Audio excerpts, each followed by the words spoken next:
இயேசு கிறிஸ்துவின் பரிசுத்த நாமத்தில் உங்களை மீண்டும் அன்போடு வாழ்த்துகின்றேன்.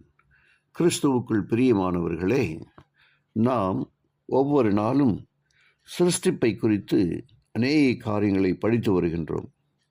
இதுவரையிலும் தான் அனுபவித்த மகிழ்ச்சியான வேளைக்கு பதிலாக நித்தமும் பாடும் வேதனையும் அனுபவிக்க வேண்டிய ஒரு வேளை ஆதாமுக்கு கொடுக்கப்பட்டது. ஏமாற்றத்தையும் துக்கத்தையும் வேதனையையும் அனுபவித்து இறுதியில் மரணத்தை காணும் நிலைக்கு ஆளானார்கள். பூமியின் மண்ணினால் உருவாக்கப்பட்டார்கள். மண்ணுக்கே திரும்ப வேண்டிய நிலைக்கு ஆளானார்கள். அவர்கள் தங்கள் ஏதேன் வீட்டை விட்டு செல்ல வேண்டுமென அவர்களிடம் தெரிவிக்கப்பட்டது. தேவன் பொய் சொல்கிறார் என்று சாத்தான் சொன்னதை நம்பினார்கள்.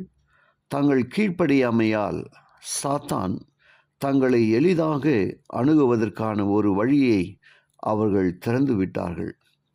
பாவ நிலைமையில் ஜீவ விருட்சத்திடம் சென்று பாவ வாழ்க்கையிலேயே நிலைத்திருக்கக்கூடும் என்பதால் ஏதேன் தோட்டத்தில் இருப்பது அவர்களுக்கு நல்லதில்லை, ஏதேனில் குடியிருக்கிற உரிமையை இழந்துவிட்டதை அவர்கள் ஒத்துக்கொண்டாலும் தாங்கள் அங்கே இருக்க அனுமதிக்கும்படி கெஞ்சினார்கள். எதிர்காலத்தில் தங்கள் தேவனுக்கு முற்றிலும் கீழ்ப்படிந்து நடப்பதாக வாக்கு கொடுத்தார்கள். பாவமறியாத நிலைமையிலிருந்து பாவத்தில் விழுந்ததால் பலத்தை அல்ல பலவீனத்தையே சம்பாதித்து கொண்டதாக அவர்களிடம் சொல்லப்பட்டது. பாவம் செய்த நிலையில் உண்மையோடும் மெய் பற்றோடும் இருப்பதற்கு கொஞ்சமும் அவர்களுக்கு பலன் இருக்காது. மிகுந்த வியாகுலத்தாலும் குற்றம் உணர்வாலும் நிரப்பப்பட்டார்கள். பாவத்தின் தண்டனை மரணம் என்பதை அப்பொழுது உணர்ந்தார்கள். இந்த ஜீவ விருட்சத்திற்கு செல்லும் பாதையை காவல் காக்கும்படி உடனே தூதர்களுக்கு கட்டளை கொடுத்தார்.